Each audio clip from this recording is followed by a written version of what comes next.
Les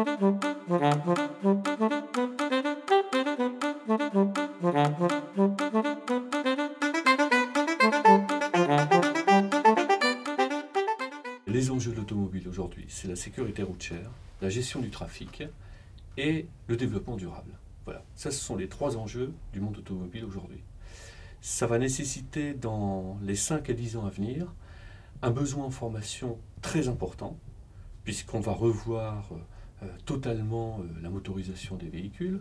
Donc on a envisagé d'utiliser les technologies du jeu vidéo, et quand je parle de technologie du jeu vidéo, je parle de la 3D temps réel, pour les appliquer à la formation, avec cette fois-ci l'objectif n'étant pas de procurer du plaisir et que du plaisir aux utilisateurs, mais de transmettre des compétences, des savoir-faire et des savoirs. Aujourd'hui, où en sommes-nous ? Il y a 2 ans, on a démarré effectivement toute une réflexion. On a démarré d'abord par une réflexion. Réfléchir avant de créer quoi que ce soit. Maintenant, on en est à la phase de finalisation d'un prototype qu'on va bêta-tester auprès d'utilisateurs finaux, donc des professionnels. On va donc bêta-tester pour confirmer certaines hypothèses et puis faire un petit peu plus de prospective, parce qu'on s'adresse quand même à des populations extrêmement différentes, en formation, en âge, en culture, donc il va falloir bêta-tester tout ça.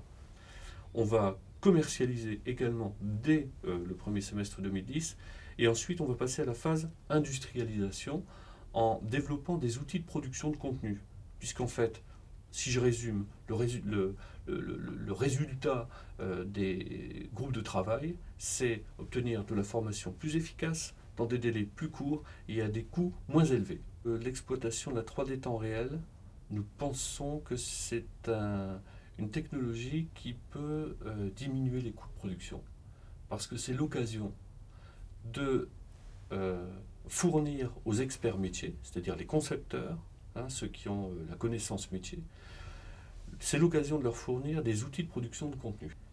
C'est là que nous pensons faire des économies, alors qu'aujourd'hui, la formation à distance traditionnelle consiste à faire rédiger par les experts métiers des storyboards qui manquent toujours de détails, et ensuite, ce storyboard est fourni à une équipe de réalisation, donc chef de projet multimédia, infographiste, et ainsi de suite, et avec un retour incessant entre l'équipe d'infographistes et de chefs de projet et l'expert métier, puisqu'il y a, je dirais, des interprétations en permanence, et il y a un cycle de relecture qui coûte extrêmement cher. Voilà. Donc nous pensons qu'en mettant dans les mains des experts métiers directement les outils de production de contenu, on va pouvoir réduire les coûts et réduire les délais. La 3D, qu'elle soit précalculée ou temps réel, va progressivement envahir l'espace de travail de la maintenance automobile. Il y aura un jour un pontage progressivement, et c'est, je pense que d'ici 5 à 10 ans, cette exploitation de toute cette source 3D qui est créée dans les bureaux d'études va investir progressivement, je dirais, les garages à travers la documentation technique et ainsi de suite. Voilà. Je pense qu'il y aura une évolution naturelle dans l'intégration de la 3D et donc du serious games, d'une certaine façon, dans le monde de la formation continue.